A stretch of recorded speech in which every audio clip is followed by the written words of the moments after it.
तुम्ही या चॅनलवर नवीन असाल तर सबस्क्राइब करा, तसेच लाईक आणि शेअर नक्की करा। उष्णतेत वाढ, महाराष्ट्रातील सर्वाधिक तापमानाची नोंद या शहरात अचानक उष्णतेत वाढ झालेली दिसते। मार्च महिन्याच्या सुरुवातीलाच राज्यातल्या अनेक शहरांमध्ये तापमान हे 35 अंशाच्या पार गेले आहे। उष्णतेचे प्रमाण या पुढच्या काळातही वाढणार आहे। पुढच्या 4 ते 5 दिवसात हे तापमान आणखी वाढेल असा अंदाज IMD पुण्याचे माजी प्रमुख शास्त्रज्ञ के. होसाळीकर यांनी व्यक्त केला आहे। शिवाय महाराष्ट्राच्या प्रत्येक भागात ही उष्णतेची लाट दिसत आहे असंही ते म्हणाले। कोकण किनारपट्टीवर ही येत्या काही दिवसात तापमान वाढेल असंही त्यांनी सांगितलं। दरम्यान रविवारचा दिवस महाराष्ट्रात उष्णतेत वाढ झाल्याची जाणीव करून देणारा होता। पुण्यात लोहगावमध्ये तापमान 39.5 अंश सेल्सिअसपर्यंत पोहोचले होते।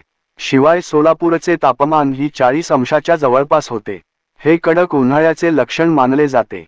कोकणात रत्नागिरीमध्ये ही सर्वाधिक उष्णतेची नोंद झाली आहे, तर नांदेड, ठाणे आणि जालना यासह राज्यात उष्माघाताचे 4 रुग्ण आढळले आहेत। आता तज्ज्ञांनी इशारा दिला आहे की येत्या काळात तापमान वाढणार आहे, त्यामुळे प्रत्येकानेच काळजी घेणे गरजेचे आहे।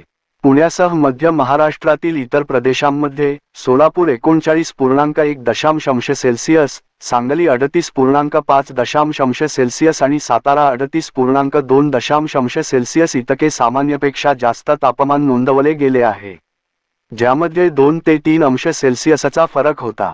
दरम्यान भारतीय हवामान विभागाने पुढील 5 दिवसांत तापमानात वाढ होत राहण्याचा अंदाज वर्तवला आहे, ज्यामुळे मध्य महाराष्ट्रातील अनेक ठिकाणी 40 अंश सेल्सिअसपर्यंत पोहोचण्याची शक्यता आहे। दरम्यान राज्यात मार्च, एप्रिल, मे मध्ये उन्हाळा सुरू होतो, मात्र मार्च महिन्यात सरासरीपेक्षा जास्त तापमान असेल असा अंदाज होता असं होसाळीकर यांनी स्पष्ट केले आहे। त्यानुसार विदर्भ, मराठवाडा, मध्य महाराष्ट्रात जास्त तापमान दिसून येतं। कोकणातही तापमान वाढेल असे शास्त्रज्ञ के. होसाळीकर यांनी सांगितले आहे। त्याचबरोबर ज्या सूचना हवामान विभागाकडून दिल्या जातील त्या सर्वांनी पाळाव्यात असं आवाहनही त्यांनी केलं आहे। राज्यात कुठल्या शहरात रविवारी किती तापमान?